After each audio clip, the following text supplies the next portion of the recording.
Bentrovati e bentornati a tutti, bentornati a Storie. Cerchiamo in queste puntate di raccontare un po' quelle che sono i fondamenti della filosofia occidentale. Tempo addietro abbiamo passato diverse puntate a raccontare proprio nel dettaglio i primi grandi filosofi.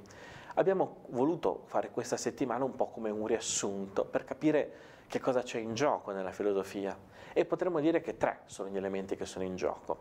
Il primo elemento che è in gioco nella filosofia c'è in gioco una riflessione sull'uomo che non è strettamente legata a un sentimento, un'emotività, è una riflessione sull'uomo che è legata a un pensiero.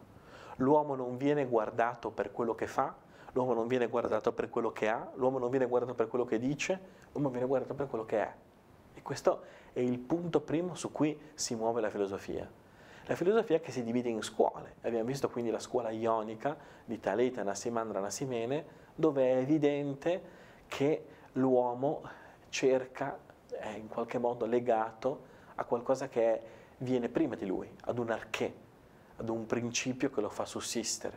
Quindi l'uomo che viene guardato con ragione, l'uomo che viene guardato secondo i canoni del pensiero, attraverso l'arché, ci viene detto che è un uomo che dipende, che la natura dell'uomo è una natura che è destinata a essere in rapporto con qualcosa di più grande.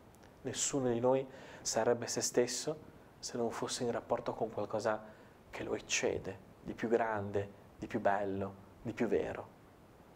Ma il terzo elemento è che questo rapporto in qualche modo è un po' il perimetro della nostra esistenza. Cosa si intende col perimetro della nostra esistenza? Vuol dire che l'uomo gioca e vive dentro questo rapporto, gioca e vive dentro quest'arché. Si crea come un circolo di bene, di male, di notte, di giorno, di vita, di morte, in cui l'uomo è in qualche modo imprigionato. E questo è l'altro lato della medaglia.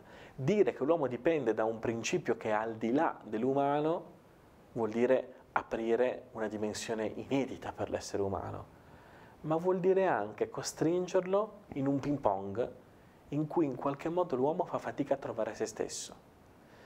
E infatti nel rapporto col tu, nel rapporto con l'altro, o ci ritroviamo o ci perdiamo.